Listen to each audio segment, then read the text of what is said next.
میری کئی سالوں کی نمازیں اور روزے قضا ہیں تو ان کو ادا کرنے کا کیا طریقہ ہے؟ کئی سالوں کی نمازیں اور روزے ادا کر لیں، یہ طریقہ ہے، یہی طریقہ ہے، اس کے علاوہ اور کوئی طریقہ؟ جتنے سالوں کی نمازیں ہیں اتنے سالوں کی نمازیں پڑھیں۔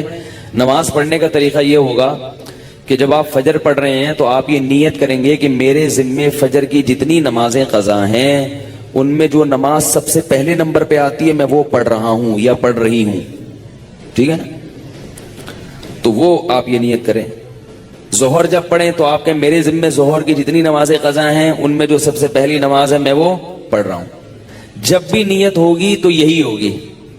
جب آپ دوبارہ فجر پڑھیں گے پھر آپ یہی نیت کریں گے میرے ذمے فجر کی جتنی نمازیں ہیں ان میں سب سے پہلی نماز، کیونکہ وہ جو آپ نے پڑھ لی ہے نا وہ تو ذمے میں رہی نہیں ہے، نہیں یاری نا، وہ تو ذمے میں رہی نہیں ہے، تو وہ خود بخود دوسری نماز پہلے نمبر پہ آ جائے گی ان نمازوں میں جو آپ کے ذمے میں ہے، سمجھ رہے ہو؟ اسی طرح آپ ایک ڈائری میں نوٹ کر لیں کہ کتنے سال کی نمازیں، اندازہ ہی ہوگا، یقین تو نہیں ہو سکتا، کتنی سال کی فجر ہے۔ بعض لوگ فجر کم پڑھتے ہیں ظہر زیادہ پڑھتے ہیں تو وہ ظہر کم رکھیں فجر زیادہ رکھیں، ٹھیک ہے نا؟ تو جمعے کتنے آئے ہیں یہ سارا حساب کر کے ایک اندازہ ہی ہوگا، اس کا یقین نہیں ہو سکتا، تو اندازے سے کر لیں اور جتنی جتنی نمازیں پڑھتے جائیں ڈائری میں سے وہ کاٹتے جائیں۔ بعض لوگ ڈائری کا نظام نہیں رکھتے، حافظے پر اعتماد کرتے ہیں، وہ ساری زندگی کنفیوز رہتے ہیں، پڑھتے رہتے ہیں، ان کو یہ نہیں پتا چلتا کہ ہوئی ہے کہ نہیں ہوئی ہے۔ اس لیے حافظے پر اعتماد نہ کریں، ڈائری میں باقاعدہ نوٹ کریں اور جتنی نمازیں ہوتی جا رہی ہیں ان کو کاٹتے چلے جائیں، تو انشاءاللہ یہ نمازیں آپ کی امام مہدی کے آنے سے پہلے پہلے، جس اسپیڈ سے آپ پڑھ رہے ہیں اس میں تو یہی ہے کہ امام مہدی کے آنے سے پہلے پہلے یہ نمازیں آپ کی امید ہے کمپلیٹ ہو جائیں۔ تو بھائی 24 گھنٹے میں کم از کم ایک دن کی نماز لازمی پڑھو، ایک دن کی بھی نہیں پڑھ رہے تو پھر گناہ ہونے کا خطرہ ہے بہت سخت، اور ایک دن کی اگر پڑھ رہے ہو تو اگر موت آ گئی تو وصیت کر کے جاؤ، تو اللہ کی رحمت سے امید ہے اللہ تعالیٰ معاف کر دیں، کیونکہ انسان اس سے زیادہ کا مکلف نہیں ہے نا۔ اب ایک دن میں 5 نمازیں فرض بھی پڑھنی ہے، پھر قضا بھی پڑھنی ہے، تو اور بھی تو کام کرنے ہیں نا۔ بعض لوگ تو ایسے ہوتے ہیں اولو العزم ہوتے ہیں کہ وہ ایک دن میں 5 دن کی نمازیں قضا پڑھ لیتے ہیں۔ ہمارے حضرت کے ایک مرید تھے، وہ تقریباً 50 سال کی عمر میں دین پر آئے، گورنمنٹ میں کسی ادارے میں آفیسر تھے۔ 50 سال کی عمر میں جب آئے ہیں تو ایسا انقلاب آیا ان میں کہ انہوں نے 50 سال کی عمر میں عالم بھی بنے، وہ حافظ بھی بنے، اور میرا خیال ہے کتنے 40-50 سال کی قضائے عمری انہوں نے ایک سال میں نمٹا لیا۔ ہم جب بھی جاتے تھے ہر وقت نماز پڑھ رہے ہوتے تھے یا تلاوت کر رہے ہوتے تھے اور مدرسے میں پڑھ بھی رہے ہوتے تھے، ایسا ٹائم کو مینج کیا انہوں نے۔ تو ایسے لوگ بھی ہیں، لیکن بہرحال شارٹ ہیں ایسے لوگ، تو آپ ایسے نہ بنیں، اتنا ہی کر لیں کہ 24 گھنٹے میں کم از کم ایک دن کی۔ پھر قضاء عمری پڑھنے کا کوئی ٹائم متعین نہیں ہے، فجر کے وقت میں ظہر کی پڑھ سکتے ہو، ظہر کے وقت میں فجر کی پڑھ سکتے ہو، مکروہ وقت نہ ہو۔ مکروہ وقت جو سورج نکلتے ہوئے، زوال کے وقت اور سورج غروب ہوتے ہوئے، فجر کے بعد بھی پڑھ سکتے ہیں، عصر کے بعد بھی پڑھ سکتے ہیں قضا، فجر اور عصر کے بعد نوافل تو نہیں پڑھ سکتے مگر قضاء عمری پڑھ سکتے ہو۔ وتر بھی پڑھنے پڑیں گے، احناف کے ہاں وتر کی نماز کیا ہے؟ واجب ہے۔ اس میں دلائل کیا ہیں؟ یہ کیونکہ آج کل کلپ ایسے آ رہے ہیں کوئی واجب کچھ نہیں ہوتا اور یہ سنت موقدہ کچھ نہیں ہوتا، یہ بھی آ رہے ہیں کلپ مارکیٹ میں، تو وہ نہیں، فجر کی سنتیں نہیں پڑھیں، بس فرائض پڑھیں گے، فرائض پڑھیں اور وتر پڑھیں، ٹھیک ہے نا؟ اور فرائض میں یہ آسانی ہے کہ تیسری اور چوتھی رکعت میں اگر کچھ نہ بھی پڑھیں تو بھی بول لینا چلے گا۔ فرض کی تیسری رکعت میں 3 دفعہ سبحان ربی الاعلی کہنے کے بقدر کھڑے رہیں تو بھی نماز ہو جائے گی، ٹھیک ہے نا؟ تو فجر یعنی فرض کی تیسری اور چوتھی، وتر میں تیسری رکعت میں پڑھنا پڑے گا، فرض کی تیسری چوتھی رکعت میں چاہے آپ مختصر قرات کر لیں، تیسرا کلمہ پڑھ لیں تو یہ بھی ٹھیک ہے، بہتر ہے سورہ فاتحہ پڑھیں تو زیادہ بہتر ہے، تو یہ بھی، اور اس سے نماز آپ کی مختصر ہو جائے گی۔ پہلے زمانے میں اس بات کا لوگ بہت زیادہ خیال کیا کرتے تھے کہ کسی سے اصلاحی تعلق ہو اور ہم اس سے اپنی اصلاح کروائیں۔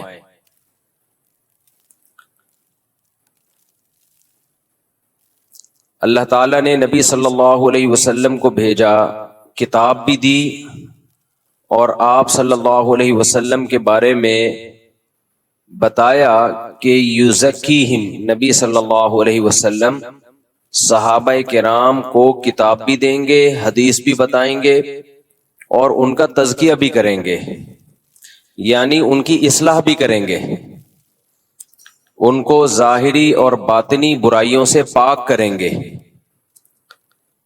تو نبی صلی اللہ علیہ وسلم کی ذمہ داریوں میں ایک بہت بڑی ذمہ داری یہ تھی کہ اپنے ساتھ اٹھنے بیٹھنے والوں کو، اپنے اوپر ایمان لانے والوں کو صحیح انسان بنا دینا،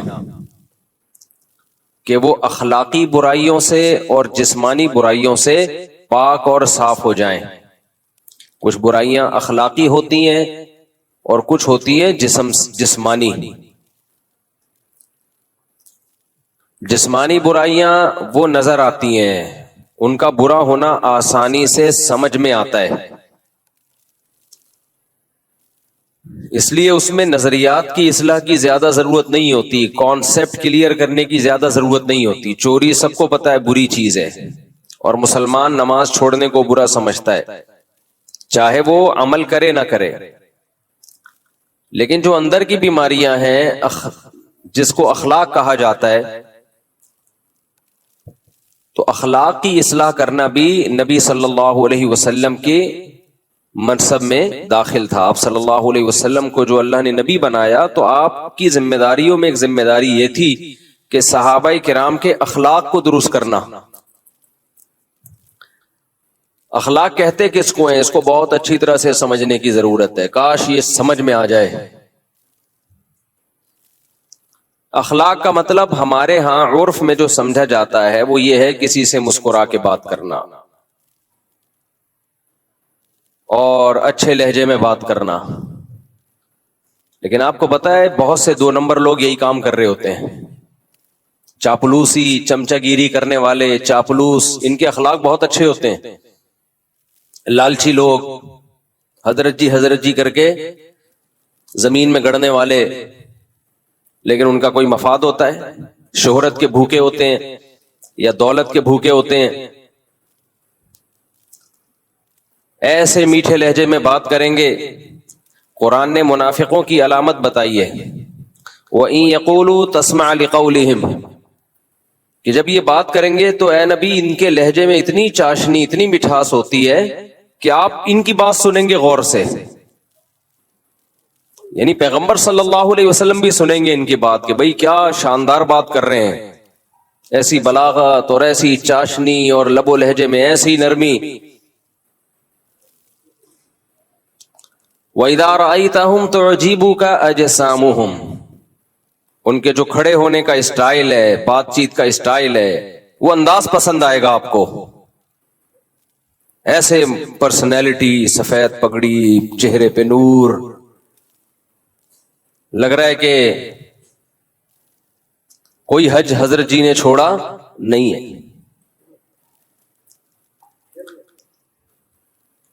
تو یہ بھی ایک اخلاق، تو خوب اچھی طرح سمجھ لیں، اخلاق کا مطلب صرف یہ نہیں ہوتا کہ لوگوں سے مسکرا کے بات کی جائے، یہ بھی اخلاق کا ایک مظہر ہے، با اخلاق لوگوں کی ایک ظاہری علامت ہے، لیکن اخلاق اس کو نہیں کہتے۔ اخلاق کسے کہتے ہیں؟ عربی میں یہ جو اخلاق کا لفظ ہے یہ جمع ہے خلق کی۔ کس کی جمع ہے یہ؟ خلق۔ خلق کہتے ہیں طبیعت کو، نیچر کو، جس پہ انسان کو ڈھالا جائے۔ اب گاڑی زبان استعمال کر رہا ہوں، تھوڑی آسانی سے سمجھاؤں گا۔ دیکھو، جس سانچے میں کسی چیز کو ڈالا جائے، لیکوڈ چیز کو، وہ اسی سانچے کے حساب سے ڈھل جاتی ہے۔ کیا خیال ہے؟ ادھر توجہ کدھر؟ میری طرف۔ آپ اگر پانی جو لیکوڈ ہی ہوتا ہے، آپ اس کو جگ میں ڈالو اور جما دو تو وہ جگ بن کے نکل آئے گا۔ کیا خیال ہے؟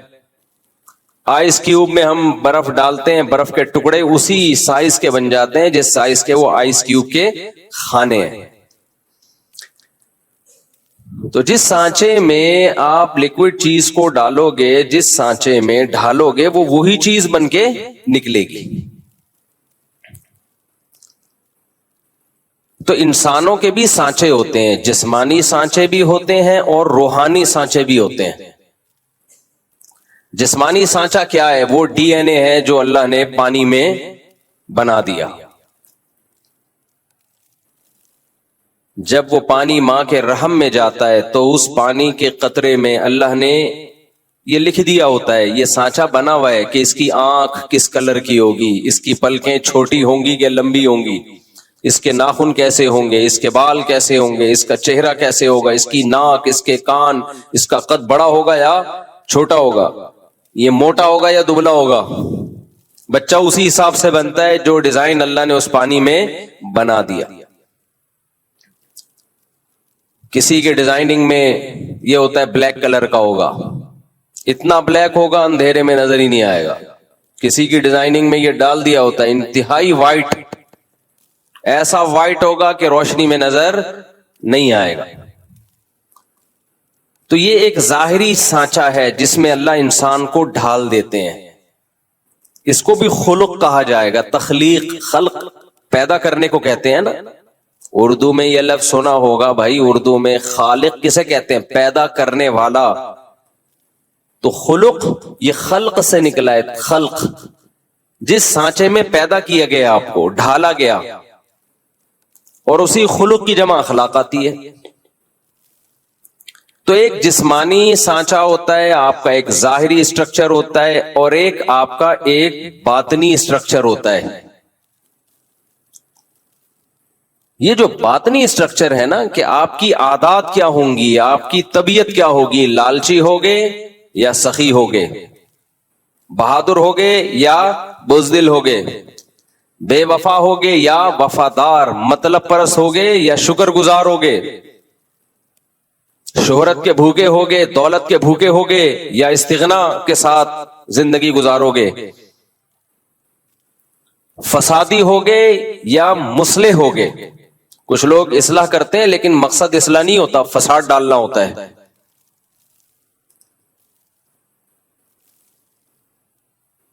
تو یہ ساری چیزیں یہ انسان کے باطنی اخلاق ہیں، ناشکرا، شکر گزار۔ تو یہ جو باطنی اخلاق ہیں، ان پہ جس طبیعت پہ انسان ڈھلتا ہے نا، ہر انسان کی ایک الگ نیچر ہوتی ہے، اس ڈھلی ہوئی طبیعت کو کیا کہا جاتا ہے؟ اخلاق۔ سمجھ رہے ہو کہ نہیں سمجھ رہے؟ اس ڈھلی ہوئی طبیعت کو کیا کہا جاتا ہے؟ اخلاق، خلق کی جمع۔ قرآن کہتا ہے اِنَّكَ لَعَلَىٰ خُلُقٍ عَظِيمٍ، اے نبی آپ کو بہترین خلق پر پیدا کیا گیا ہے، آپ اس بہترین اخلاق پر ہیں۔ تو ظاہر ہے نبی صلی اللہ علیہ وسلم جب بہترین اخلاق پر تھے تو آپ کی صحبت جنہوں نے اٹھائی اور آپ سے جنہوں نے سیکھا ان کے اخلاق بھی بہترین، پھر جنہوں نے صحابہ سے سیکھا، تربیت لی، تزکیہ کروایا، ان کے اخلاق بھی بہترین۔ یہ سلسلہ سینہ بسینہ آج تک چلا آ رہا ہے اور قیامت تک چلے گا۔ تو یہ صحبت کے بغیر، با اخلاق لوگوں کی صحبت کے بغیر اس چیز کا حاصل کرنا مشکل نہیں بلکہ بہت مشکل ہے۔ اب وہ اخلاق ہیں کیا جس سے ہم نے اپنے آپ کو آراستہ کرنا ہے، جس کو کہتے ہیں نا با اخلاق آدمی ہے۔ ہم تو با اخلاق کا مطلب وہی لیتے ہیں، ہر وقت بتی سیدھی کھاتا رہے، مسکراتا رہے، غصہ ہی نہ آئے کبھی کسی بات پہ، اس کو تھینک یو کہتا رہے، ہر ایک سے جھک کے ملتا رہے۔ ٹھیک ہے، یہ بھی اچھی بات ہے، لیکن شریعت میں اخلاق کا یہ تصور بولو نہیں۔ بعض دفعہ غصہ کرنا اخلاق کا تقاضا ہے، سخت لہجے سے بات کرنا آپ کے با اخلاق ہونے کی علامت ہے،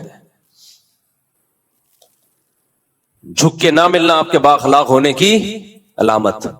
چاپلوسی کرنے والے جھک کے مل رہے ہوتے ہیں۔ تو اسلام میں اخلاق کا تصور یہ ہے کہ آپ کے دل میں لالچ نہ ہو، آپ شہرت کے بھوکے بولو نہ ہو، آپ میں دولت کی ہوس بولو نہ ہو، آپ میں تکبر نہ ہو، کہ ہم چما دیگر نیس، میں ہی ہوں دنیا میں ایک پیدا ہوا جس کو سب پتا ہے، باقی سارے کیا ہیں؟ بے وقوف. اپنی رائے کو ہمیشہ سپیریئر سمجھنا کہ میں غلطی نہیں کرتا، میری رائے ہمیشہ کیا ہوتی ہے؟ درست، باقی سب غلط.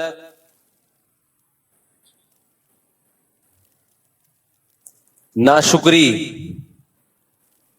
جنہوں نے کھلایا پلایا احسانات کیے، ان کی چھوٹی چھوٹی باتوں کو رائی کا پہاڑ بنا دینا. کسی شخصیت کے بڑے ہونے یا چھوٹے ہونے کا لحاظ کیے بغیر ہر ایک سے ایک جیسا معاملہ رکھنا، یہ بھی بد اخلاق آدمی کی علامت ہوتی ہے. کون خاندان کا بڑا ہے، کون آپ کا محسن ہے، نہیں بھائی سب کو ایک لاٹھی سے ہانکا جائے. عورت کا اپنے شوہر کو ویلیو نہ دینا، احترام نہ کرنا، وہ سمجھنا کہ میں اور یہ برابر ہیں، یہ بھی بد اخلاق عورت کرتی ہے ایسا. بھائی اگر دونوں ایک جیسے ہوتے تو یہ آپ کو چھوڑ دے، آپ کی کیا حیثیت رہے گی سوسائٹی میں؟ آج ہماری خواتین یہ بات بہت کہتی ہیں کہ جتنی ضرورت مرد کو ہماری ہے ہمیں اتنی ہی ضرورت ہے. نا، آپ کو مرد کی ضرورت زیادہ ہے. اللہ نہ کرے وہ آپ کو چھوڑ دے، منہ کالا کرنے کے لیے اس کے پاس عورتیں بہت ہیں. یہ تو شریعت کا پابند ہے کہ اس نے شریعت نے حلال پر کی باؤنڈری کھینچ دی ہے. ورنہ انگریز تو شادی وادی تھوڑی کرتا ہے، وہ اس کو پتا ہے عذاب جان ہے بھائی بیوی بنانا. نائٹ کلبوں میں روزانہ منہ کالا کرے گا. لیکن اسلام نے مرد کو پابند کیا کہ وفا کرو، اس کے علاوہ کسی اور عورت کی طرف مت جاؤ، اور ساری زندگی اس کا نان نفقہ اٹھاؤ. کتنی بھاری بھرکم قیمت دیتا ہے ہماری سوسائٹی کا مرد عورت کے لیے، مگر میڈیا اس کو بد اخلاق بنا رہا ہے اور مرد کے مقابلے میں لا کے کھڑا کر رہا ہے. کھلے دلوا کے نا، کھلا لے لو اور تم انڈیپینڈنٹ زندگی گزارو، تمہیں کسی کی ضرورت نہیں ہے. اسلام نے کیا کہا؟ بھئی یہ تمہارا محسن ہے، اس کی کڑوی کسیلی برداشت کر لو. لو كنت آمر احدا ان يسجد لاحد لامرت النساء ان يسجدن لازواجهن. سجدے کا حکم ہوتا تو عورت کو حکم دیتا شوہر کے سامنے سجدہ کرے. یہ باتیں پہلے مائیں بچیوں کو سکھاتی تھیں. بھائی اونچ نیچ ہر گھر میں ہوتی ہے، برداشت کر لو. نا آج کل اینٹ کا جواب پتھر سے. لیکن آپ ان خواتین کو دفتروں میں دیکھیں، nice to meet you, attitude ایسا خاندانی، باس کے ساتھ ایسے ان کا جو بیہیویئر ہے باس کے ساتھ بڑا زبردست. تو بھائی ہم برابر کے ہیں، برابر کے ہونے میں بھائی مرد کا فائدہ ہے. مرد کہے گا برابر کے ہیں تو نکلو پتلی گلی سے یہاں سے. انگریز کی بیوی اور انگریز برابر ہوتے ہیں، اس لیے انگریز کہتا ہے کہ شادی کرو. 50 سال میں بڈھے ہو کے تو کر رہا ہوتا ہے بیچارہ شادی. ہمارے ہاں ٹین ایجر لڑکے پھنس چکے ہیں میری بیانات سن کے. 18 20 سال کے لونڈے شادی کر کے میرے بیانات سن کے شادی کی اور پھنس گئے. کیوں پھنس گئے؟ ادھر ادھر منہ نہیں مار سکتے. وہ رات کو جلدی گھر پر آئیں گے، سارا نان نفقہ اس کا اٹھائیں گے. وہ یہ تو عیاشی کی عمر تھی ان کی، لیکن انہوں نے اپنے آپ کو باؤنڈ کر لیا ایک عورت کی وفا کے لیے. تو پھر اسلام عورت کو بھی کچھ احکام دیتا ہے. یہ تمہارے سر کا تاج ہے، تو اس کو عزت دو، اس کو رسپیکٹ دو. یہ تمہارا بوائے فرینڈ نہیں ہے، یہ گھر کا سربراہ ہے. تو اخلاق کے ہمارے ہاں معیار ہی چینج ہو چکے ہیں. ہم گوروں سے اخلاق سیکھ رہے ہیں. کس سے اخلاق سیکھ رہے ہیں آج کل؟ گوروں سے. تو حسد نہ ہو آپ میں، جیلسی نہ ہو، استغنا ہو، دوسروں کے ٹکڑوں پہ نظر نہ ہو. استغنا اور تکبر یہ دو دیکھنے میں ایک جیسی چیزیں ہیں، لیکن ان میں زمین اور آسمان کا فرق. تکبر کسے کہتے ہیں؟ دوسرے کو نیچا سمجھنا. اور استغنا کسے کہتے ہیں؟ اپنے آپ کو مخلوق کا محتاج نہ سمجھنا. دیکھنے میں دونوں ایک جیسے ہیں، مثال کے طور پر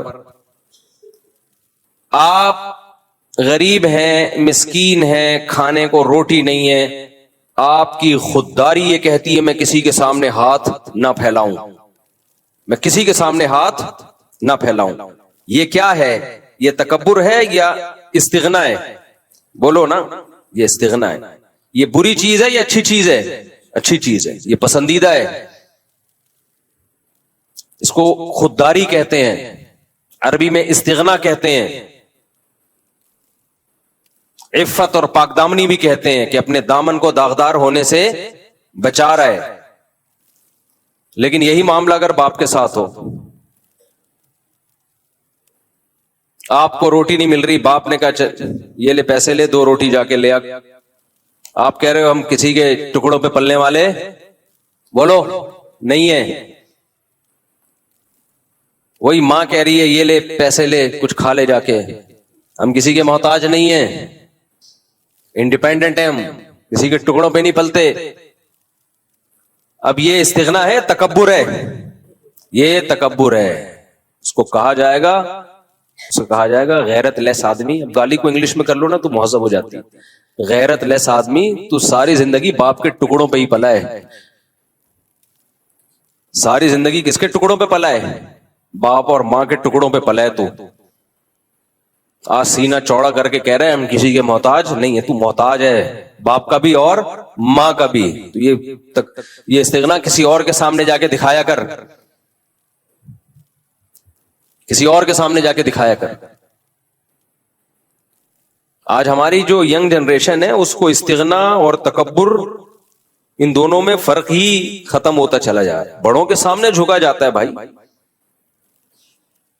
اپنے جیسوں کے سامنے انسان اپنی ٹانگ اونچی رکھتا ہے، لیکن خودداری ہے. آج کل خواتین بھی اس طرح کے تانے دیتی ہیں شوہر کو، 10 سال اس کی آمدن سے کھا پی کے اس کو نچوڑ دیا. اب پھر اس طرح کے تانے کہ ہم تمہارے ٹکڑوں پہ پلنے والے نہیں ہیں. مرد جب بڈھا ہو جائے نا، ہماری سوسائٹی میں اس کے ساتھ بہت برا ہوتا ہے.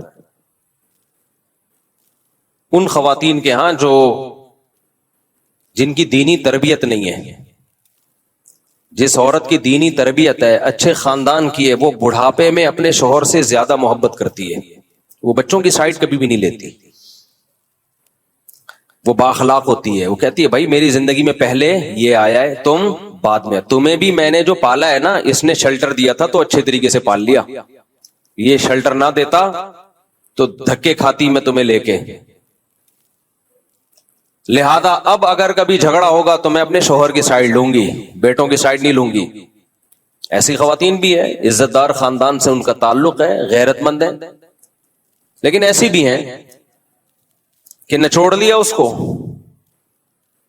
اب بیٹوں اور بیٹیوں کے ساتھ مل کے اس بڈھے کی ایسی کی تیسی کی ہوئی ہے. وہ بیچارہ سسک سسک کے مر رہا ہے کیونکہ اب وہ کمانے کے قابل بولو نہیں رہا، نچوڑ لیا. اب یہی کہ تمہارے باپ نے مجھے دیا کیا ہے، ساری زندگی ستایا ہے اس نے، ساری زندگی ستایا ہے. تو جب ستانا شروع کیا تھا اس وقت علیحدگی لے لیتی. مجبور تھی میں، ایکچولی مجبور تھی. بچے لے کے کہاں جاتی؟ اس کا مطلب آپ کو اس کی ضرورت تھی نا. آپ کو پتا تھا بچے لے کے کدھر دھکے کھاؤں گی میں، تو اس نے شیلٹر دے دیا نا. تو بڑی بنیادی ضرورت آپ کی پوری کر دی نا. تو جو بہت بڑا فیور آپ نے اس سے لینا تھا وہ فیور لے لیا. اتنا بڑا فیور آپ نے اس سے لے لیا کہ زندگی آپ نے ایک شیلٹر میں ایک بچوں کو پال لیا بچوں کے باپ کی موجودگی میں. تو اب تو اس کے بھائی اگر کچھ ظلم زیادتی ہوئی تھی، اس کا مطلب اس کے ظلم کا لیول کم تھا، اس کے احسانات کا پلڑا بھاری تھا. تو جب اس وقت برداشت کر لیا اس لیے کہ ضرورت تھی، اب اس کو ضرورت ہے برداشت کر لو. نہ جب ہمیں ضرورت تھی تو برداشت کریں گے، بڈھے کو ضرورت ہے تو برداشت نہیں کریں گے. جتنا کھل کے بولتا ہوں تو خواتین جو مجھے گالیاں دیتی ہیں نا، وہ خواتین ہی جانتی ہیں. جیسے کمنٹس میں گالیاں آتی ہیں نا، لیکن میں بڈھوں کو دیکھ رہا ہوں بھائی، ہم اسی سوسائٹی میں بڑے ہوئے ہیں. ہاں غیرت مند خواتین غیرت مند ہوتی ہیں، ایسی بھی ہیں ہمارے حضرت فرمایا کرتے تھے میاں بیوی میں اصل محبت شروع ہی بڑھاپے میں ہوتی ہے. بعض دفعہ یوٹیوب پہ انسٹاگرام پہ کلپ آ رہے ہوتے ہیں بڈھا بڈھی ایک دوسرے کو کھلا رہے ہیں, ایسا اچھا لگتا ہے, بڑا اچھا لگتا ہے دیکھ کے.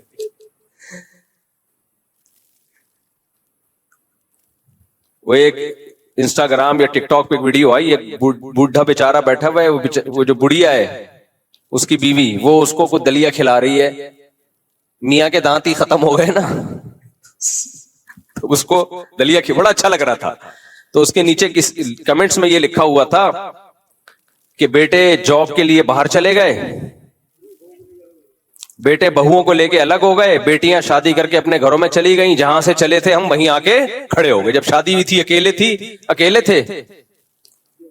بیٹے بہوؤں کو لے کے مارکیٹ سے شارٹ اور بیٹیاں رخصت ہو کے گھر میں, اب بڈھا بڈھی دوبارہ اکیلے. تو جہاں سے اس رشتے کا آغاز ہوا تھا اینڈنگ بھی وہیں. لیکن یہ ان کے ہوتا ہے جن کے 2 بچے ہوتے ہیں, یہ مالداروں کے ہوتا ہی ہے. یہ نحوست اللہ نے کس کے لیے رکھی ہے؟ پیسے والوں کے لیے.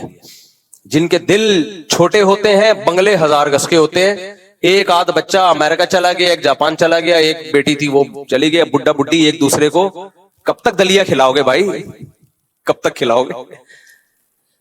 بڑھاپا انہی کا مزے کا گزرتا ہے جن کے ہول سیل کے حساب سے اولادیں ہوتی ہیں. اور قرآن کے الفاظ دیکھو یار, الفاظ دیکھو قرآن کے. مشرکین مکہ میں ولید ابن عتبہ تھا, عتبہ ابن ولید تھا, نام میں بھول رہا ہوں اس کا, بڑا کافروں کا ایک سردار تھا, بہت ہی متکبر قسم کا. اللہ نے اس کو بیٹے بھی دیے, بہت مال بھی بہت دیا, تو وہ بڑا فخر کرتا تھا اور نبی صلی اللہ علیہ وسلم کی مخالفت کرتا تھا, کیونکہ اتنے بیٹے تھے, بڑا اسٹرانگ تھا نا. پہلے باپ بیٹوں سے کیا ہو جایا کرتے تھے؟ اسٹرانگ. باپ کو بتا ہوتا تو میرے بیٹے ہیں, کوئی مجھ پہ ہاتھ نہیں ڈال سکتا, اور میری ذمہ داری کس کی ہے؟ بیٹوں کی ہے. اب بھی ہوتا ہے, لیکن مارکیٹ سے یہ چیزیں آہستہ آہستہ کیا ہو رہی ہیں؟ شارٹ ہو رہی ہیں. تو بیٹا ہی مارکیٹ سے شارٹ ہو رہے ہیں. 1-2 بچوں کو بیٹا تھوڑی کہتے ہیں. ایک بیٹا ہو گیا, پھر ایک دو بچی ہو گئی بیٹی, تو اس کو اولاد کہا جاتا ہے. مذاق ہے یار, اس کو کیا کہتے ہیں؟ اولاد. دیکھو ایک بات بتاؤں, کوئی آدمی لنگڑوں میں پیدا ہوا ہو نا, لنگڑوں میں, تو وہ سمجھتا ہے سارے لنگڑے ہی ہوتے ہیں. وہ کیا سمجھے گا؟ ارے ایک آدمی ایسے ہاسپٹل میں ایک بچہ پیدا ہوا جہاں سارے لنگڑے تھے, وہ بچہ بھی کیا تھا؟ لنگڑا. تو اسی میں بڑا ہو گیا, تو اس کا خیال ہوگا کہ 2 ٹانگیں کسی کی بھی ہوتی نہیں ہے, نہ کوئی دوڑ سکتا ہے نہ کوئی چل سکتا ہے. وہ سمجھے گا یہ نیچرل ہے. فیملی پلاننگ والوں نے نا نسلیں روک روک کے آپ کے دماغ میں یہ ڈال دیا ہے کہ 2-3 بچے ہونا نیچرل ہے, زیادہ ہونا یہ نیچرل نہیں ہے, اب نارملٹی ہے. تو کبھی جا کے دیکھا کرو جن کے گھر بچے زیادہ, ان کی خوشیاں دیکھا کرو جا کے, تمہیں پتا چلے گا اصل میں یہ نیچرل ہے. ہم فطرت سے ہٹ گئے ہیں, ہم فطرت سے ہٹ گئے ہیں. خیر یہ تو ایک الگ ٹاپک ہے جس میں بولتا رہتا ہوں, بہت ڈھیٹ آدمی ہوں میں, مرتے دم تک بولتا رہوں گا اس پہ. تو اب وہ جو سردار تھا اس کے بیٹے تھے, مال تھا, تو اللہ نے اس کو یہ بتایا کہ تم جو نعمتوں پہ اتنا فخر کرتے ہو, یہ نعمتیں تمہیں اللہ کے عذاب سے نہیں بچا سکتی. تو اس میں اللہ کے الفاظ یہ ہیں, یا ایھا المدثر قم فانذر وربک فکبر وثیابک فطہر والرجز فہجر ولا تمنن تستکثر ولا تمنن تستکثر ولا تمنن تستکثر. روزانہ فجر میں یہ سورت پڑھتا ہوں میں, میرے دماغ ادھر بیٹوں کی طرف جا رہا ہے نا. یا ایھا المدثر قم فانذر وربک فکبر وثیابک فطہر والرجز فہجر ولا تمنن تستکثر ولربک فاصبر فإذا نقر في الناقور فذلك يومئذ يوم عسير على الكافرين غير يسير ذرني ومن خلقت وحيدا وجعلت له مالا ممدودا وبنين شهودا. اللہ کہتے ہیں اس کو چھوڑ دو, اس کو ذرا چھوڑ دو, میں اس کو خود ہی نمٹوں گا. میں نے اس کو مال بھی دیا, یعنی اللہ اپنی نعمتیں گنوا رہا ہے. وَبَنِينَ شُهُودًا, اور حاضر رہنے والے بیٹے بھی دیے. اس سے پتا چلتا ہے بھائی بیٹے وہی اچھے ہوتے ہیں جو بڑھاپے میں حاضر ہوں. وہ بیٹے کسی کام کے نہیں ہے. بڑھاپے میں ایک امریکہ میں اور ایک کینیڈا میں جاب کر رہا ہو. بڑھاپے میں آپ کو بیٹے حاضر سروس چاہیے, تب فخر ہے آپ کے لیے. نہیں آئی میرا خیال ہے بات, دوبارہ سے بیان کر دوں گا, جس نہیں سمجھ میں آئے گا. تم لوگ بچے ہو, سمجھ میں بہت معذرت نہیں آئے گا. فیملی پلاننگ والوں نے اتنا ڈس لیا ہے نا, ایسا کروڑوں اربوں روپے خرچ ہوئے ہیں ان تحریکوں پہ. ڈرامے بنائے گئے ہیں جن کے زیادہ بچے ان کا مذاق اڑایا جائے, لطیفے بنائے گئے ہیں, اور ایڈورٹائزمنٹ کی گئی ہے تاکہ ہماری نسل کم ہو, کیونکہ ان کی نسل بڑھ نہیں رہی ہے. تو انہوں نے کہا اپنے دشمنوں کی نسل ہی کم کر دو اگر ہماری بڑھ نہیں رہی ہے تو. خیر, تو اللہ کہتے ہیں دیکھو میں نے کتنی نعمت دی انسان کو, میں نے اس کو مال بھی دیا, وَبَنِينَ شُهُودًا, اور بڑھاپے میں اس کے سامنے حاضر رہنے والے بیٹے بھی دیے. اللہ نے بیٹیوں کا ذکر اس لیے نہیں کیا, وہ تو رخصت ہو کے بہرحال گھر جائیں گی نا, وہ تو اپنے سسرال جائیں گی ہی جائیں گی. لیکن اللہ کہتے ہیں کتنی بڑی نعمت کے حاضر رہنے والے بیٹے دیے میں نے اس کو. تو اس سے پتا چلتا ہے بیٹا سچی مچی میں نعمت اسی وقت بنتا ہے جب وہ حاضر ہو. آج کل ایک دو بیٹے ہوتے ہیں وہ بھی حاضر نہیں ہوتے. کبھی خوشبو لگا کے نہ آؤ, میں تمہیں 1000 گز کے بنگلوں میں لے کے جاؤں گا اور بڈھوں کے حال دکھاؤں گا تمہیں, بڈھیا اور بڈھے کا حال. بیچارے بڑھیا کیا پڑی ہوئی ہوگی اور بڈھا ادھر پڑا ہوا ہوگا. صرف ایک کلپ آ جائے گا دلیا کھلاتے ہوئے, اس کے علاوہ کیا کریں گے. تو بیٹے وہی ہوتے ہیں جو آپ کے سامنے موجود ہوں, خیال کر رہے ہوں آپ کا, بڑھاپے میں آپ کا سہارا بن رہے ہوں, آپ کی خدمت کر رہے ہوں, آپ کو کھلا پلا رہے ہوں, اور احسان نہ جتلا رہے ہوں, فخر کر رہے ہوں. سمجھ میں آیا قرآن کیا کہہ رہا ہے؟ تو اس لیے میرے بھائی نسل بڑھاؤ اپنا بڑھاپے کے لیے, جلدی شادی کرو اور نسل کو بڑھاؤ. یہ جو آج کل ہے نا پیسہ ہی سب کچھ ہوتا ہے, بالکل بیکار قسم کی باتیں ہیں یہ. پیسہ ہی سب کچھ ہوتا تو سوئٹزرلینڈ میں سب سے زیادہ خودکشیاں نہ ہوتی. بعض موٹیویشنل اسپیکر بنے ہوئے ہیں اور پیسہ ہی سب کچھ ہوتا ہے. ان کا بڑھاپا دیکھنا حشر کیا ہوگا ان کا, ابھی سے پیش گوئی سن لو, پیسے میں ہی ڈوب کے مریں گے. یہ گرل فرینڈز رکھتی ہیں جب پیسہ زیادہ آتا ہے, اولادیں دیر سے ہوتی ہیں کیونکہ عیاشی میں لگے ہوئے ہوتے ہیں, کیونکہ پیسہ بہت. لیکن عیاشی کی ایک عمر ہے, اس کے بعد آپ کے دانت ہی اس قابل نہیں رہتے کہ آپ کھا سکو, اور آپ میں ڈیزائرز ہی ختم ہو جاتی ہیں ایج کے ساتھ بڑھنے کے ساتھ ساتھ. پھر گولیاں کھا کھا کے عیاشی کر رہے ہوتے ہیں, اس سے اور کباڑا ہو جاتا ہے. اس لیے حلال میں اللہ نے برکت, نعمت, خوشیاں رکھی ہیں. حرام میں لذت کی مثال ایسے جیسے کوئی چرس اور ہیروئن پی کے مزے اڑا رہا ہو. تو یہ مزے تھوڑی دیر کے تو ہیں, لیکن اس سے آپ کی زندگی کے حقیقی مزے کرکرے ہو جائیں گے.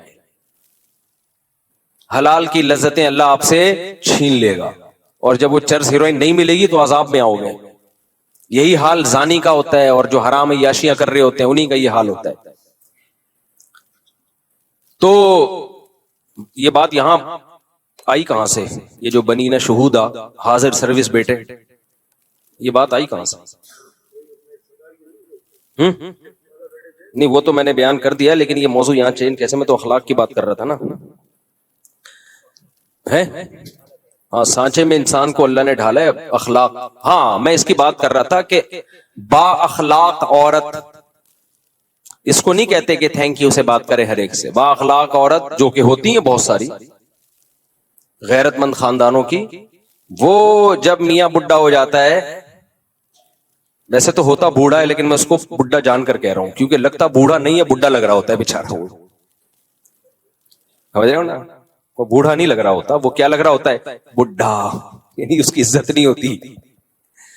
تو غیرت مند عورت کیا کرتی ہے بڑھاپے میں؟ اپنے بچوں کے ساتھ مل کے اپنے ہسبینڈ کو ستاتی نہیں ہے, ہسبینڈ کو ستاتی نہیں. ایک صاحب یو کے سے آئے میرے پاس, پرانا قصہ ہو گیا, کسی کو پتہ نہیں چلے گا, نہ ان کو پتہ چلے گا, ان کی بات ہو رہی ہے. کہتے ہیں لندن کے مزے مفتی صاحب صرف ظاہری ہیں. کہتے ہیں ہم اپنے بچوں کو لندن لے گئے تھے کہ ہم ان کو وہاں اچھا پڑھائیں گے, وہاں گٹر نظر ہی نہیں آتے, ڈھکن کی بات تو ہمیں تو گٹر نظر آتے ہیں تو پھر ہم دیکھتے ہیں ڈھکن ہے یا نہیں ہے, وہاں تو انڈر لائن گٹر ہے, پتہ ہی نہیں چلتا گٹر ہے کہاں, اس لیے اس میں گر کے مرنے کا سوال ہی پیدا نہیں ہوتا.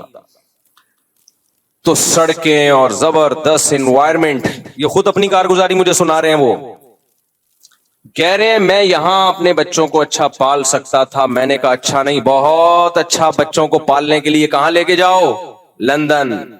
بیوی کو بھی بچوں کو بھی کتنا خرچہ کیا کہ اس ماحول میں اپنی وائف کو اور بچوں کو پالوں گا تاکہ لگے کوئی پڑھے لکھے لوگ. بیچارے ادھر ہی آئے تھے جب میں نے مرغیاں نہیں رکھی ہوئی تھی یہاں پہ. ہماری جو ہسٹری ہے نا وہ مرغیوں سے اٹیچ ہے. یہ اس دور کی بات ہے جب یہاں مرغیاں ہوا کرتی تھی. یہ ایک درد دل ہے. لوگ اپنے بتاتے ہیں نا عید سے پہلے کی بات ہے یا شادی سے پہلے کی بات ہے یا فلاں واقعہ, تو میری نظر میں ایک عظیم واقعہ تھا جب یہ یہاں مرغیاں, تو اب میں لوگوں کو ہسٹری ایسی بتا رہا ہوتا ہوں, یہ مرغیوں سے پہلے کا واقعہ ہے, یہ مرغیوں کے بعد کا واقعہ ہے. تو یہ اس دور کی بات ہے جب یہاں مرغیاں ہوا کرتی تھی. تو وہ آئے مجھے کہنے لگے مفتی صاحب اتنا خرچ کیا میں نے بیوی پہ بچوں پہ اور وہاں لے جا کے ان کو سیٹل کیا, لیکن وہ ذرا ضرورت سے زیادہ ماڈرن ہو گئے, اور اب میں جب ریٹائر ہوا ہوں تو میری 2 ٹکے کی حیثیت میرے گھر میں بولو نہیں, کیونکہ تربیت تو ہے نہیں. انگریز تو یہ سکھاتا ہے کہ اگر آئس کریم بچے نے ماں سے منگوائی اور ماں نے نہیں دی تو پولیس بلا کے کمپلین کرو. جو انگریز بچوں کی یہ تربیت کر رہا ہو, جب بچے ماں کے محتاج ہیں اس وقت یہ سکھا رہا ہو, تو جب ماں کے محتاج نہیں ہوں گے اس وقت کیا سکھا رہا ہوگا. کافر میں خوب سمجھ لو, کافر میں کوئی خیر نہیں ہے, خوب سمجھ لو. خیر کا منبع سرچشمہ صرف اسلام ہے. چند ظاہری رویوں کو انہوں نے اخلاق کا نام دے دیا ہے, یہ کوئی اخلاق نہیں ہے. یہ مینرز تو ہر ایک میں پیدا کیے جا سکتے ہیں ایزیلی, تھوڑی سی ٹریننگ دو, تھینک یو آ جائے گا زبان پہ. قربانی دینا دوسروں کے لیے, مال اور جان قربان کرنا اپنی ماں کے لیے, اپنے باپ کے لیے, اپنے رشتوں کے لیے, یہ اس سوسائٹی کو اس کی ہوا بھی نہیں لگی ہے. ہم تو یہاں جانتے ہیں 10 سال سے باپ کو لکوائے اولاد خدمت کر رہی ہے, قوم میں گیا ہوا ہے باپ, 10 سال سے اس کے پیمپر بھی چینج ہو رہے ہیں, کبھی پیشانی پہ اولاد کے لکیریں نہیں آتی. ہمارے ایک دوست ہے, ان کے گھر میں گیا, 8-9 سال ہو گئے تھے ان کے باپ کو قومے میں, اور وہ بندہ کوئٹہ کے تھے, وہ جاننے والے, روزانہ والد کے پیمپر چینج ہو رہے ہیں, روزانہ ان کو نہلایا جا رہا ہے, ان کے خیال کیا جا رہا ہے, بیگم بھی بیٹے بھی, نہ بیگم کی پیشانی پہ لکیریں نہ اولاد کی پیشانی پہ لکیریں.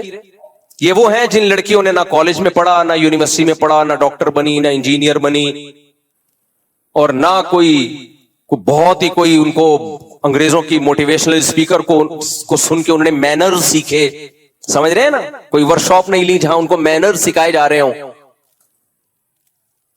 گاؤں دیہاتوں کی سیدھی سادھی. لیکن اپنی ماں کو خدمت کرتے ہوئے دیکھا کہ میری ماں نے میرے باپ کی کیسے خدمت کی ہے, تو آج وہ اپنے شوہر کی ویسے ہی خدمت کر رہی ہے. کوئی بات نہیں بھائی, اس نے ہمیں گھر دیا, اس نے ہمیں ٹھکانہ دیا, اب یہ میرا میاں اگر قومے میں چلا گیا ہے, اور مرد بھی ایسے ہی کرتے تھے, ایسے بھی لوگ ہم نے دیکھے ہیں, بیوی کو فالج ہوا ہے 6-6 سال 7-7 سال سے, شوہر کی پیشانی پہ لکیر نہیں آتی. انگریزوں میں یہ سب چیزیں کیا ہیں, ختم.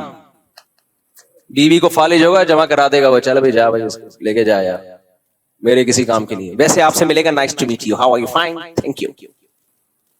ہم لوگ ملتے ہیں گالیوں سے شروع کرتے ہیں, گالیوں پہ ختم کرتے ہیں. اس کو وہ اخلاق کہتے ہیں. ایسا ظرف پیدا کرو میرے بھائی. تو 8 سال سے میں نے دیکھا وہ اپنے باپ کی خدمت کر رہا ہے. وہ کوئٹہ کا پٹھان دوست ہمارا اب بھی ہے, وہ اب تو اس کے والد کا انتقال ہو گیا, اللہ مغفرت کرے. تو میں نے کہا یار اتنی ٹف آپ کی روٹین ہے, لیکن چہرے پہ مسکراہٹ، کہہ رہے سعادت سمجھ کے کرتا ہوں، جنت کا ذریعہ سمجھ کے کرتا ہوں. تو وہ جو صاحب تھے نا یو کے وہ مجھے کہنے لگے کہ مفتی صاحب بہت خرچ کیا اپنے بیوی بچوں پہ، زندگی لٹا دی، اپنے لیے کچھ نہیں بچایا. کہتے ہیں اب میرا ٹائم ایسے پاس ہوتا ہے گھر میں تو کوئی لفٹ بولو نہیں کر، تھوڑا سا اونچی آواز میں بات کر لو تو آگے سے اسی اسپیڈ کے ساتھ ریپلائی.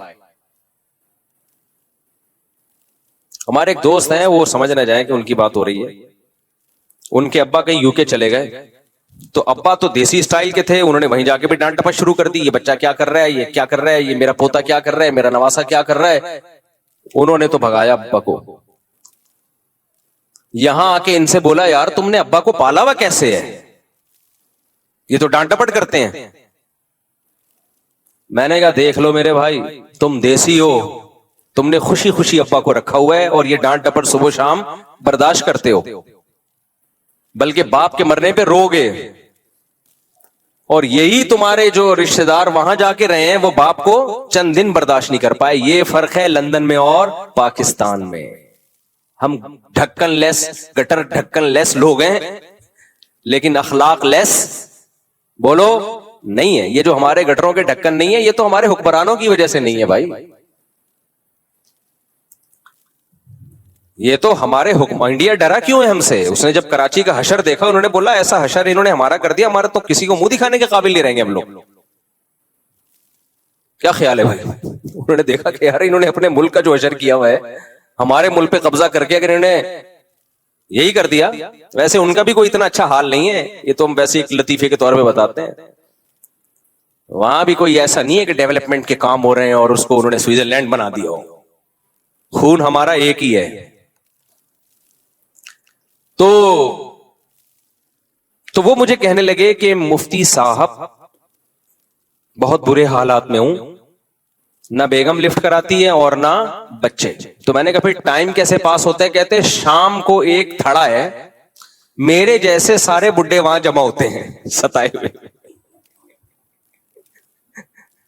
میرے جیسے سارے بڈھے وہاں بولو جمع ہوتے ہیں. جو کہہ رہے سب کا تقریباً یہی حال ہے، اللہ یہ کہ کسی کو اللہ نے دین پہ چلنے کی توفیق عطا فرمائی. تو سارے بڈھے جتنے بھی ہیں جو ریٹائر ہو گئے، جاب سے ریٹائر ہونا تو سمجھ میں آتا ہے، گھر سے بھی ریٹائر ہو گئے. کہہ رہے ہیں جب تک کھلا پلا رہے تھے تو تھوڑی بہت عزت تھی، اب اس سے گئے. یہی حال باپ کا بھی ہوتا ہے، اور جب ماں زیادہ بوڑھی ہو جائے گی نا اس بیچاری کا بھی یہی حال ہونے والا ہے، پھر اس کا بھی یہی ہونے والا ہے. تو پھر وہ اس کو کہہ رہے ہیں کہ ہم سارے بڈھے جمع ہوتے ہیں، پھر اپنا دکھ اور درد شیئر کرتے ہیں ایک دوسرے کے ساتھ. بتا آج تیری کتنی بےزتی ہوئی گھر میں؟ وہ کہتے ہیں میری اتنی بےزتی. بتا تیری کتنی بےزتی ہوئی؟ تو با اخلاق احسان فراموش بولو نہیں. جس کی آپ کو ضرورت ہے اس کے لیے تو سبھی جھک جاتے ہیں اس کے سامنے. دیکھو میں بار بار ماں باپ پر کیوں بولتا ہوں؟ کیونکہ ہم دنیا میں دیکھ رہے ہیں کہ حقوق کی آواز اٹھائی جا رہی ہے، خواتین کے حقوق کی، بچوں کے حقوق کی، جانوروں کے حقوق کی. قرآن نے سب سے زیادہ اگر حقوق کی آواز اٹھائی ہے تو ماں باپ کے حقوق کی. اب یار یا تو قرآن صحیح ہے یا انگریز صحیح ہے. قرآن بچوں کے حقوق کی بات کرتا ہے اتنی نہیں جتنی ماں باپ کی بات کرتا ہے. قرآن بہن بھائیوں کے حقوق کی بات کرتا ہے اتنی نہیں جتنی ماں باپ کے حقوق کی بات کرتا ہے. قرآن خواتین کے حقوق کی بھی بات کرتا ہے اتنی نہیں جتنی ماں باپ کے حقوق کی بات کرتا ہے. قرآن ریاست کے حقوق کی بھی بات کرتا ہے اتنی نہیں جتنے والدین کے حقوق کی بات کرتا ہے. قرآن پڑوسیوں کے حقوق کی بات بھی کرتا ہے اتنی نہیں جتنی والدین کے حقوق کی بات کرتا ہے. قرآن بیوی کے حقوق کی بات بھی کرتا ہے اتنی نہیں جتنی والدین کے حقوق کی بات کرتا ہے. قرآن شوہر کے حقوق کی بات بھی کرتا ہے اتنی نہیں جتنے والدین کے حقوق کی بات کرتا ہے. بات بھی زیادہ کرتا ہے اور اس کے لیے صیغے بھی الگ سے استعمال کرتا ہے. وہ والے صیغے ورڈنگ یوز نہیں کرتا جو بہن بھائیوں کے لیے یوز کرتا ہے. جب قرآن دیگر رشتہ داروں کی بات کرتا ہے تو حکم دیتا ہے اللہ تمہیں یہ کرو یہ کرو یہ کرو. جب ماں اور باپ کی بات کرتا ہے تو وَوَصَّيْنَا وصیت کر رہے ہیں ہم تمہیں. قضا ربو کا فیصلہ کر دیا تیرے رب نے ایسا کرنا ہے تم نے. جو سینٹینس ہیں ان میں بھی بہت جان ڈال دیتا ہے قرآن. اور پھر قرآن جس ترتیب سے بیان کرتا ہے, قرآن ماں باپ جب حقوق کی بات کرتا ہے نا, دوسروں کے اپنے حق کے بعد نہیں بات کرتا. ماں باپ کے حقوق کی بات کرتا ہے تو اپنے بات سب سے پہلے ماں باپ کی بات کرتا ہے. گورا نہیں کرے گا یہ بات. گورا فادر ڈے منائے گا لوگوں کو بیوقوف بنانے کے لیے, اور ہمیں بھی بیوقوف بنا دیا اس نے. ہمارے یہاں بھی یہ جو سیکولر لبرل لوگ ہیں نا, فادر ڈے اور مدر ڈے منا رہے ہیں. ان بیچاروں پہ مجھے بہت, ان کو اللہ نے دنیا میں ہی جہنم دے دی ہے یار. سیکولر اور لبرل ہو کے نا مولویوں کا مذاق اڑا کہ یہ داڑھی والے, یہ شلوارے ٹخنوں سے اوپر کریں. یہ مولوی ہمیں تہذیب سکھائیں گے؟ تہذیب تو فلاں یونیورسٹی میں سکھائی جاتی ہے. پروفیسر صاحب کتنی اسٹائل میں بات کرتے ہیں. یہ مولوی لوگ تو فتوے جھاڑتے رہتے ایک دوسرے پہ. آنے دو بڑھاپا, ابھی عیاشی ختم ہوگی تمہاری. پھر جا کے دیکھا کرو مولویوں کے گھروں میں کیا ہو رہا ہے اور تمہارے گھروں میں کیا ہو رہا ہے. وہ ہے نا بھی لندن میں کیس آیا, آئس کریم ماں نے منگوائی. بی بی سی کی رپورٹ ہے نا, بی بی سی کی ہے نا. بچے نے آئس کریم منگوائی, ماں نے نہیں دی, بچے نے پولیس کو بلایا. اب ماں کو اندر تو نہیں کیا پولیس نے, لیکن آ گئی پولیس, تنبیہ کر کے چلی گئی ہے. اس میں بات کروں گا انشاءاللہ سوال جواب کے سیشن میں, کیونکہ ہمارا سیکولر لبرل طبقہ بہت اپریشیٹ کر رہا ہے کہ قانون اس کو بولتے ہیں بھائی. ایک بچہ بھی جب چاہے پولیس کو بلائے تو بلا سکتا ہے. یہ ہوتی ہے قانون کی مضبوطی. اور ہمارے ہاں ڈاکو گھر میں گھسے ہوئے آپ پولیس کو بلاؤ تو پولیس نہیں آتی. بھائی قانون کا مضبوط ہونا الگ بات ہے, مضبوط یا کمزور ہونا, درست اور صحیح ہونا الگ بات ہے. اس کو دیکھ رہا ہے ہمارا سیکولر طبقہ قانون مضبوط ہے, یہ نہیں دیکھ رہا کہ صحیح بھی ہے کہ نہیں ہے. غلط قانون اگر مضبوط ہو اس کے سائیڈ افیکٹ بہت خطرناک ہوتے ہیں. ایسا قانون مضبوط نہ ہوتا زیادہ اچھا تھا. ہمارے یہاں بھی ہوتا ہے بعض دفعہ بچہ پولیس کو بلاتا ہے, پولیس کہتی ہے کس نے تھپڑ لگایا, باپ نے لگایا. پولیس کہتی ہے ہم تو روزانہ اپنے بیٹے کو ایک دو چماٹ تو غریبی میں مار رہے ہوتے ہیں. تو قانون مضبوط نہیں ہے لیکن ہے بہرحال ٹھیک ہے کہ ابا نے اگر ایک ہاتھ تھپڑ لگا دیے تو مارنا نہیں چاہیے کہیں آپ جا کے غریبیوں میں مارنا شروع کر دیں. میں مار کو اپریشیٹ نہیں کر رہا, جو تربیت محبت سے ہوتی ہے وہ مار کٹائی سے نہیں ہوتی. لیکن اگر باپ نے مار دیا, ماں نے مار دیا, بیٹے کو یہ رائٹ نہیں ہے کہ پولیس بلائے. وہ باپ کا بلا وجہ مارنا غلط اگر ہے تو بیٹے کا آگے سے اپلائی کرنا اس سے بڑا غلط ہے. یہ ناقابل معافی جرم ہے, یہ ناقابل معافی جرم ہے. لیکن انگریزوں کو اس جرم کا جرم ہونا معلوم نہیں ہے, کیونکہ خدا کو نہیں مانتے تو خدا کے حکام کو بھی نہیں مانتے. نفس پرستی کی بیس پہ جب قانون بنتے ہیں تو اس کے سائیڈ افیکٹ یہی ہوتے ہیں, یہی سائیڈ افیکٹ ہوتے ہیں اس کے. ہمارے ہاں تو بھائی بچپن میں ہم ٹیچروں سے پٹ کے نہیں اپنے ماں باپ کو بتاتے تھے کہ ٹیچر نے مارا ہے, کیونکہ اگر ابا کو آ کے بتاتے نا ٹیچر نے تھپڑ مارا ہے تو 4 تھپڑ ابا الگ سے مارتے کہ ٹیچر کی شکایت کیوں کر رہے ہو. باقی کو ٹیچر زیادتی بھی کرتے ہیں, بے تحاشا مارتے ہیں, اس کو میں کبھی بھی اپریشیٹ نہیں کرتا. بلا وجہ مارتے ہیں, اپنی غصہ کہیں اور کا ہوتا ہے, نکالتے کس پر ہیں, بچوں پہ. وہ تو ناجائز ہے. میں تو صرف ایک سمجھانے کے لیے کہ پہلے کیا ادب سکھایا جاتا تھا. میں مار کو پروموٹ نہیں کر رہا کہ ٹیچروں کو چاہیے بچوں کو تھپڑ شپڑ مارا کریں, اس کو پروموٹ نہیں کر رہا. صرف یہ بتا رہا ہوں کہ اگر ٹیچر نے کبھی ہاتھ اٹھا لیا ہے کبھی کبھار تو شکایت بنتی نہیں ہے. ایسے چھوئی موئی نسلیں وجود میں آ رہی ہیں, ماں باپ ڈر رہے ہوتے ہیں اپنی اولاد سے. الٹا سیٹ اپ, یہ جو حدیث میں آتا ہے نا انتلد الامۃ ربتہا, قرب قیامت میں باندی اپنے آقا کو جنے گی. عورت جس بچے کو پیدا کرے گی وہ بچہ عورت کا باپ بن کے حکومت کرے گا اپنی ماں پہ. وہ آج نظر آ رہا ہے. باپ بیٹوں کو نہیں جن رہا, باپ اپنے باپ کو جن رہے ہیں. کیونکہ ماں باپ آج کل ایسا بچوں کے سامنے ان کے مزاج کا خیال کر رہے ہوتے ہیں کہ کہیں ہمارا بیٹا یا بیٹی اس کی صنف نازک پہ گرا نہ گزرے کہیں. ہم نے یہ بات کہہ دی پورا ناپ تول کے, ایسا نہ ہو کہ بچے کو برا لگ جائے. اتنا اس میں ایسا احتیاط سے کام لیتے ہیں, کوئی ذرا سا کچھ اونچ نیچ نہ ہو جائے. ابے بھائی یہ باپ ہے. میں اکثر ایک واقعہ سناتا ہوں نا, پرانا ہو گیا پتہ نہیں چلے گا. میں واقعہ جب سناتا ہوں جب وہ ایکسپائر ہو چکے ہوتے ہیں. مرغیوں سے پہلے کے واقعات ہیں سارے, یہ سارے واقعات مرغیوں سے پہلے کے ہیں, جب میری یہ مرغیاں ہوا کرتی تھی. دعا کرو کمیٹی والے مجھے دوبارہ اجازت دیتے ہیں مرغیاں پالنے. اچھا خیر, پالی بھی ہیں دوسری جگہ پر لیکن وہ دور ہے. تو خیر, تو وہ واقعی بھول گیا مرغیوں سے پہلے کا. ہاں, ایک صاحب آئے اپنے بیٹے کو لے کے, بڑے ایجوکیٹڈ فیملی, پڑھے لکھے خاندانی قسم کے, اپنے بیٹے کو لے کر آئے کہ کچھ سمجھانا تھا اس کو. ماشاءاللہ پینٹ شرٹ میں, اور بڑا ایک گیٹ اپ سے بھی پتہ چل جاتا ہے نا وہ پڑھا لکھا آدمی ہے, اچھی فیملی سے ان کا تعلق. میرے سامنے بڑی پست آواز میں بات کر رہے, بیٹا جوان 24-25 سال, بہت آرام سے دھیمے لہجے میں کہ دیکھیں آپ میرے بیٹے کو یہ سمجھائیے مفتی صاحب کائنڈلی, یہ ایسا کرتے ہیں, یہ ویسا کرتے ہیں, یوں کرتے ہیں, آپ ان کو سمجھائیے. آواز ابا کی کیا تھی بولو, پست, کہ بیٹے کی شان میں کہیں گستاخی نہ ہو جائے. اور بیٹا جب بات کرے تو 2-2 فٹ اچھلے, ٹکی نہیں رہا زمین پہ, ایسے بات کر رہا. اور باپ پھر اس کو کہہ رہے دیکھیں بیٹا لاؤڈلی مت بولیں, کائنڈلی دیکھیں مفتی صاحب نہیں ایسا نہیں ہے جیسا یہ کہہ رہے ہیں, نہیں مفتی صاحب ایسا نہیں ہے, یہ غلط بیانی کر رہے ہیں. اور بیٹا پھر چیخ رہا ہے, منہ سے جھاگ نکل رہا ہے اس کے. میں نے کہا یار مجھے کچھ ایسا لگ رہا ہے کہ کچھ غلط ہو گیا ہے, فطرت کی طرف سے کچھ کیا ہو گیا ہے.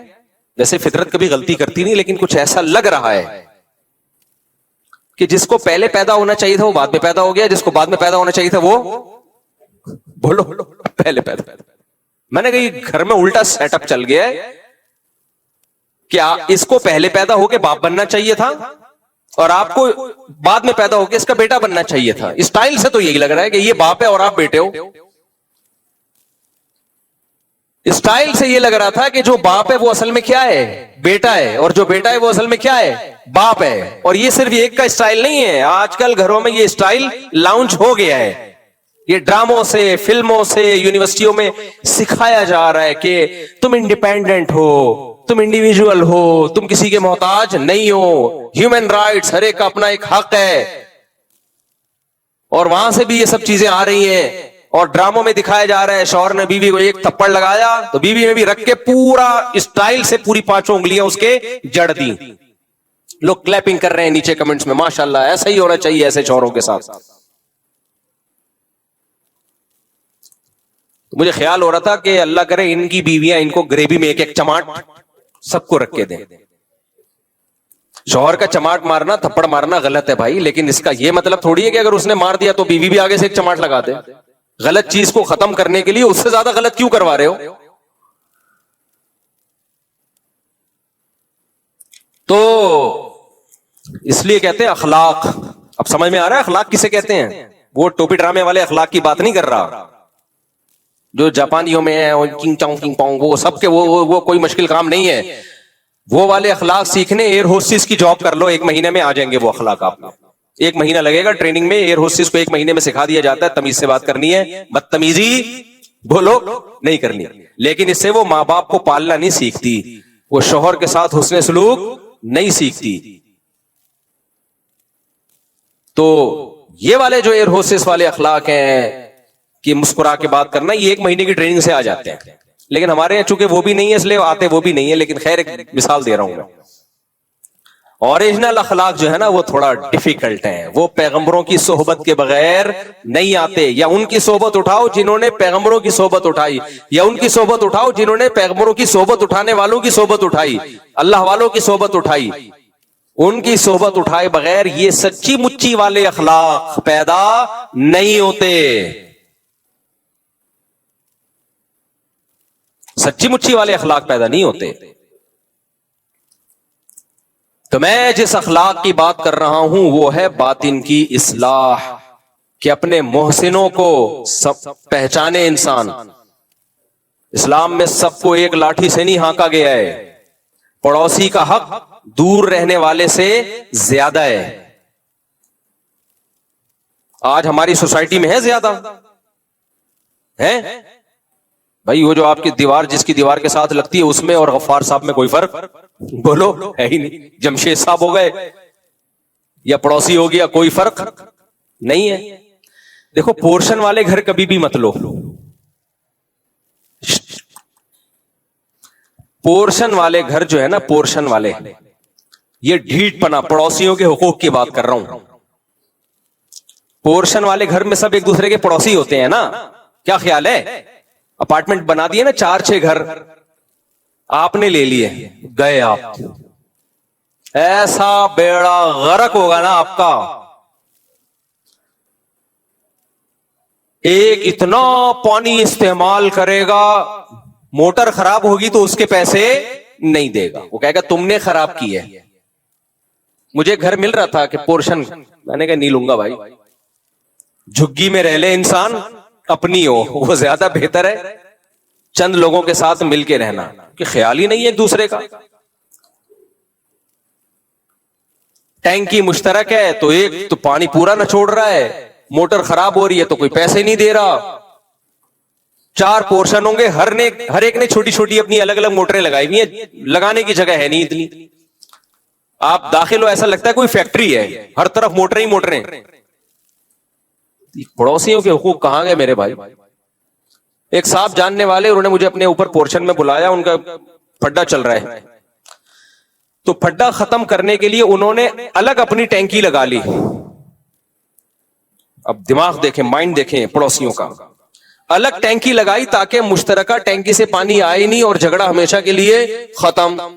اب جب الگ ٹینکی لگائی ہے, لگانی تو اوپر ہی تھی نا, تو اوپر پورشن والے نے چھپڑ میں الگ سے ایک وال اپنے گھر کے لیے بھی نکال لیا اس. ماشاءاللہ مائنڈ دیکھیں.